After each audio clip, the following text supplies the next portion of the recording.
Hello, my friends. Well, today I'm showing you the large batteries I bought, and I'm installing them, and I'm showing you how I did that. Now, these are heavy batteries, 98 pounds each, so like, is that 196 pounds altogether? So 88 kilograms. They are 150 amp hours each, and so that's 300 hours altogether, 300 amp hours. Of course, it can only use 50% of that. They are AGM batteries, and thanks to a contact that I have made through Vancouver Van Dwellers, this guy set me up. Well, he didn't really set me up. He did a lot of research, and then he shared the information that he learned, which is what I try to do with my channel. So he told me about this place called PAP Solar, P-A-P Solar, whereas this guy has a good deal in batteries. They're $2.99 each, and like, these are big batteries. These are not, small. These are 98-pound batteries. So yeah, thank you to Jason. I don't think you're watching, but in case you are, tip of the hat. So I'm going to show you how I secure those, and it's fairly significant because this is almost 200 pounds of weight, and I don't want it shifting around. So I'm putting them in their permanent spot. Some things I'm going to have to move around, like where the charge controllers and the fuse panel, I'm going to have to move that around because I need to access the walls that I'm going to insulate and everything. So I just did a really temporary setup with that. So today I'm just going to show you the batteries and how I'm securing them. Using these 6-inch brackets, and I put some cardboard between the metal and the outside, or inside, I guess. And then I'm going to have these, one on each side. Where'd the other one go? It's a total mess in here, by the way. That's where she goes.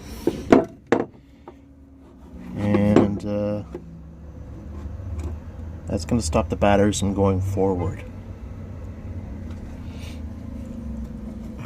There's like a multi-step process here, so before you leave a comment saying, hey, that's not enough, this is in concert with all the other things I'm putting in place. So this is one thing just to stop them from moving forward. Okay, I got these bolted into place.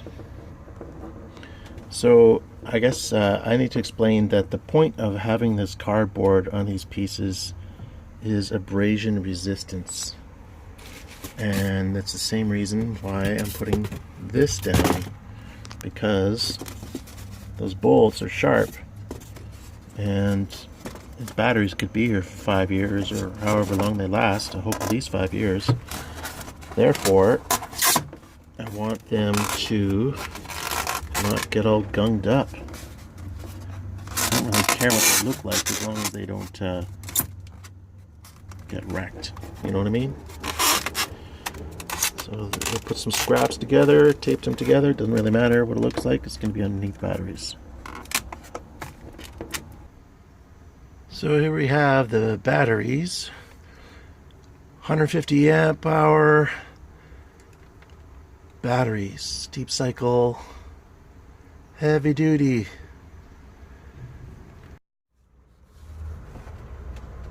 Okay, got the two batteries in place. Pretty heavy duty.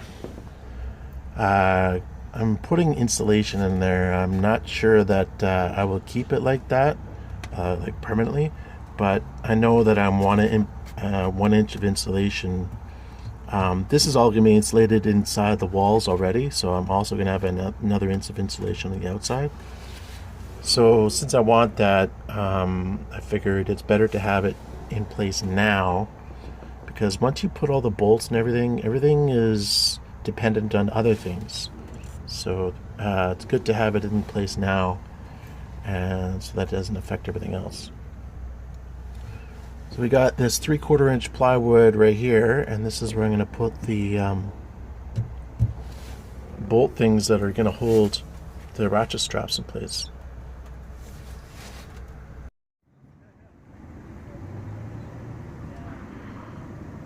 Alright, the next step, make this little contraption. I'm going to bolt it into the floor using these, and the ratchet strap hook is going to go through these pieces. This is oak.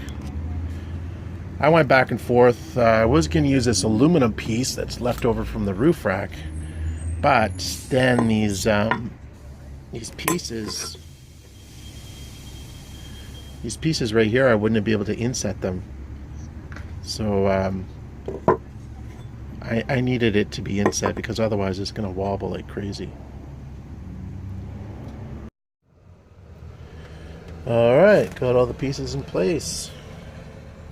Got 6 bolts into the floor, and the hooks around these L bracket things. And this is pulling quite a bit of tension over here. So if that is not moving, I mean, I can take the thing. It's not moving. So my rationale about having 300 amp hours of batteries and 600 watts of solar, this is kind of like a 2-to-1 ratio, right? So it's way more power than I'll use, unless I start getting blenders and ice machines and all this stuff, which I'm not going to do. Well, a blender would be nice, I gotta be honest. I'm not going to ever use this much power, I don't think. But there's a number of reasons why I'm going this route. Number one, nobody complains about having too much power. So that's always a good thing. Number two, I'm kind of preparing for the worst case scenario conditions, which is the winter, when it's raining and cloudy for days or weeks, even months on end in Vancouver. And the declination of the sun is low, so you're not getting, even if it's sunny in the winter. A guy I was talking to said he is in Calgary for 3 years, and even it was sunny, but the solar panels didn't do nearly as well because of where the sun is in the sky.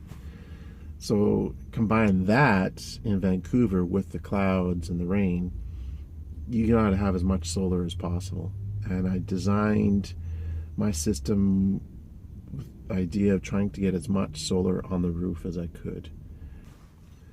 Another reason is you want to keep your batteries, as far as I know, this is my understanding, correct me if I'm wrong, which I'm sure you will. Another reason is you want to keep your batteries as topped up as possible. The more power they have, the more you baby them, the longer they're going to last.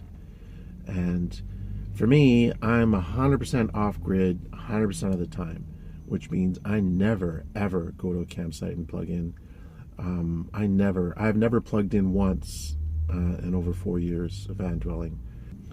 So preferably you would want to plug in every couple weeks or every month to give yourself, to give your batteries a nice, good, healthy boost.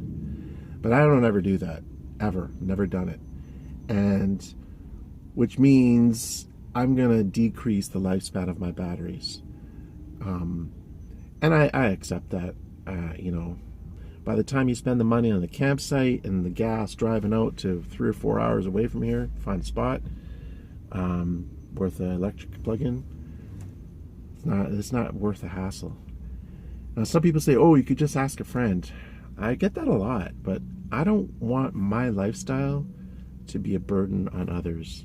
It's my choice to do this. And I was like, hey, friend, can I plug in? Or, hey, friend, can I borrow your ladder? Or, hey, friend, can I do my laundry at your house? Can I take a shower at your house? I don't do that. I don't. That's just the way I am in everything, in every part of my life. I try not to ask things of people. I don't mind giving if I can, and if someone asks me, and if I'm available or whatever, I'm fine with that. But I try not to ask people stuff.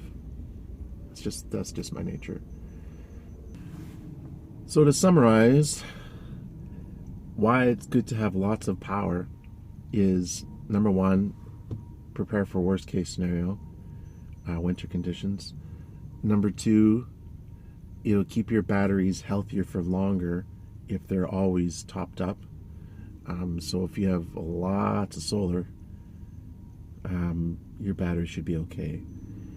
Number three, you can never have too much power, and this is going to solve all my fridge issues. I haven't had a fridge in like 3 months, and to be honest, I really miss it, and I'm looking forward to having it again. Maybe today will be the day. So that'll be a non-issue. I can have, run all the lights I want. I can have my fridge on. I mean, even in this weather, I will be fully prepared in this climate. Even in the winter, I hope. I mean, I don't know for sure.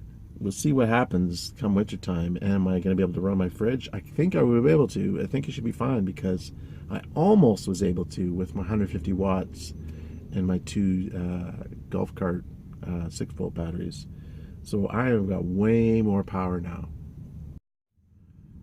So next video, I'm going to talk about how I wired everything up, and the details of how to do solar, with a caveat that I am no expert.